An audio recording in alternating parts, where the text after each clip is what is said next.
Siguro po yung sentiments ng po namin yung mga OFW, especially po sa UAE. I remember po kasi merong kumakalat po talaga na video dito na nakuha na ng cellphone, yung mga OFW sa Clark. Tapos wala po silang sinabing update kung ano nangyari dun sa mga officials ng nasa airport. Actually sa Clark po yun eh. So, ang nagiging problema po ngayon lahat ng takot dito ng OFW, especially sa UAE, Dubai, or Abu Dhabi. Kada po uuwi sila ngayon, parati po nilang iniisip kung may mawawala silang gamit. Ayun po ang lahat ng iniisip namin. Even po kahit gusto ko pong umuwi sa Philippines, magbakasyon, kinancel ko muna po. Kasi lahat nga ng OFW, kailangan pag may binili kang gamit, kailangan i-keep nila lahat ng resibo. Kasi natatakot sila kung anong nangyari dun sa isang OFW na tiga Dubai. Hanggang ngayon, ganun pa rin po yung stigma, hindi po nawawala. Kahit po yung isang friend ko nung umuwi, nag-emergency lang po siya, emergency dahil namatay yung father niya.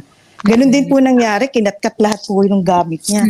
Which is, ang makakasama po ng loob, ilang taon na po ako na FW, na kung nagbabakasyon po, wala po talaga nagiging hassle, lalo na po nung kay PRRD. Pero ngayon, iba po talaga yung... Kahit yun sa check-in yan, di ba? Kahit yan yung hand carry, di ba? Yung Opo. Yun po yun eh. Lahat po ngayon dito, yun po yung takot. Kaya siguro po I should say 50% ng OFW ngayon dito sa UAE ayaw umuwi. Dahil dun sa video na yun. Talagang nag-viral yun eh. Pero merong mga steps na ginawa si Arnel. Pero kung ano yung ginawa nilang hakbang dun sa mga officials na gumawa nun, wala talaga silang pinakita sa mga OFW.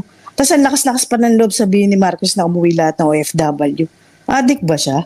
Paano uwi yung mga OFW? Ano po ang sentimento po namin dito? Nagtatrabaho ka para ma-provide mo yung family mo sa Pilipinas, pero pinapakita po nilang lahat kung paano sila kagarapal pagdating sa airport.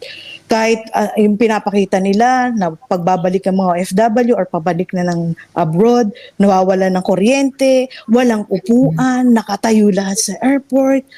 Ang lahat po yung kumakalat po yung video dito sa lahat ng OFW. Kaya lahat po dito talaga sawang-sawa na sa kanila. Kaya hindi na rin po kami nakikinig sa ibang mainstream.